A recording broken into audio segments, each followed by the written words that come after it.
Hello friends, welcome to my YouTube channel. 2022 का question है कि 5 घंटियाँ एक साथ बजने लगती हैं और क्रमशः 5, 10, 15, 20, 25 सेकंड के अंतराल पर बजती हैं। घंटे 1 घंटे 20 मिनट में वे कितनी बार एक साथ बजती हैं? तो आपको पता होना चाहिए कि आपने ये क्लास 5 या 6 में किया होगा ये क्वेश्चन। ये 5 घंटियाँ एक साथ बजती हैं, तो बताइए 1 घंटे 20 मिनट में कितनी बार एक साथ बजेंगी। एक साथ बजेंगी इसका मतलब है आपको लेना है एलसीएम। इनका लीजिए एलसीएम, तो कितना आएगा इनका एलसीएम? 300। अब जो 300 आ गया, क्या 300 सेकंड, जो इतने सेकंड के अंतराल में घंटियाँ बजती थी, उनका एलसीएम कितना आ गया? 30 सेकंड। 30 सेकंड को कहते हैं हम 5 मिनट। यानी कि 5 मिनट के बाद घंटियाँ, 5 5 मिनट के बाद मतलब अंतराल में घंटियाँ बजती हैं। और केवल बजती ही नहीं बल्कि एक साथ बजती हैं। अगर आप 5 मिनट के बाद देखेंगे तो ये भी बजेगा, ये भी बजेगा, ये भी बजेगा, ये भी बजेगा, ये भी बजेगा।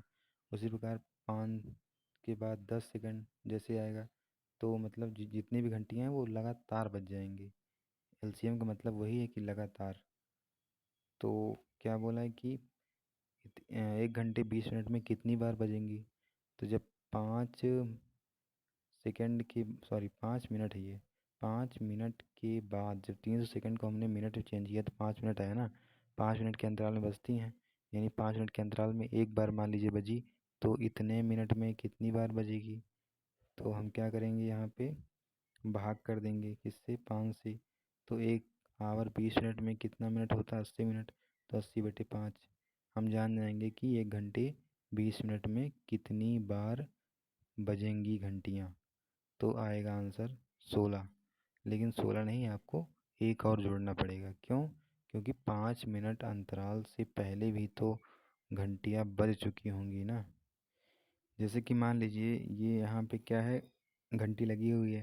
तो जब ये एक बार बजती है उसके बाद आप काउंट करते हैं ना कि आप 1 2 3 4 5 सेकंड हुआ। 5 सेकंड के बाद तो घंटियाँ बजेंगे ही, लेकिन उससे पहले भी तो बज चुकी होंगी, तभी तो आप काउंटिंग स्टार्ट करते हैं।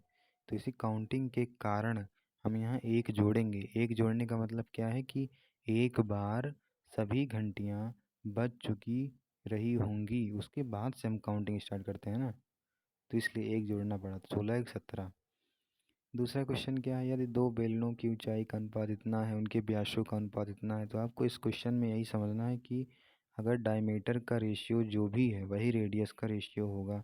क्योंकि डायमीटर इक्वल टू r/2 होता है, और यहाँ भी r/2, तो 2 से 2 कट ही जाएगा। तो वही तो रेशियो आया जो डायमीटर का रेशियो था। तो डायमीटर का रेशियो वही होगा जो रेडियस का होगा। क्या पूछा है? आयतन का अनुपात बताइए वॉल्यूम का। तो वॉल्यूम बेलन का क्या होता है? 1/3πr²h। हमने आपको 20 बार बताया है कि जब भी रेशियो की बात हो आप कांस्टेंट पार्ट नहीं लिखेंगे। r²h मतलब r क्या है? 6/7 का होल स्क्वायर करिए इंटू एच कितना है? 7/9।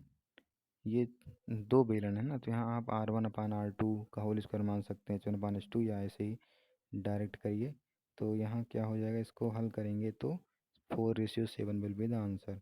दूसरा क्वेश्चन क्या है, 4 बॉयज एंड 7 गर्ल्स एक काम को 18 दिनों में पूरा करते हैं। देन 12 बॉयज एंड 21 गर्ल्स मिलकर उस कार्य को कितने दिन में पूरा करेंगे? तो आपको पता होना चाहिए कि जब 4 बॉयज़ एंड 7 गर्ल्स थी, उसके बाद क्या हो गए? 12 बॉयज़, यानी 4 तिहाई। इसमें 3 से गुणा किया गया, यहाँ भी मतलब इनकी संख्या में 3 गुने की वृद्धि की गई।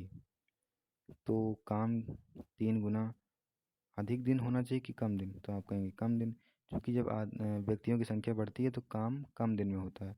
तो हम यहाँ 3 से भाग कर देंगे, 3×18। तो आपको यहाँ नोटिस करना पड़ेगा कि 4/12 यानी स्टार्टिंग बटे एंड। इसको हमने क्या किया, 1/3 आया, तो इसी 1/3 से हमने दिन में गुणा कर दिया।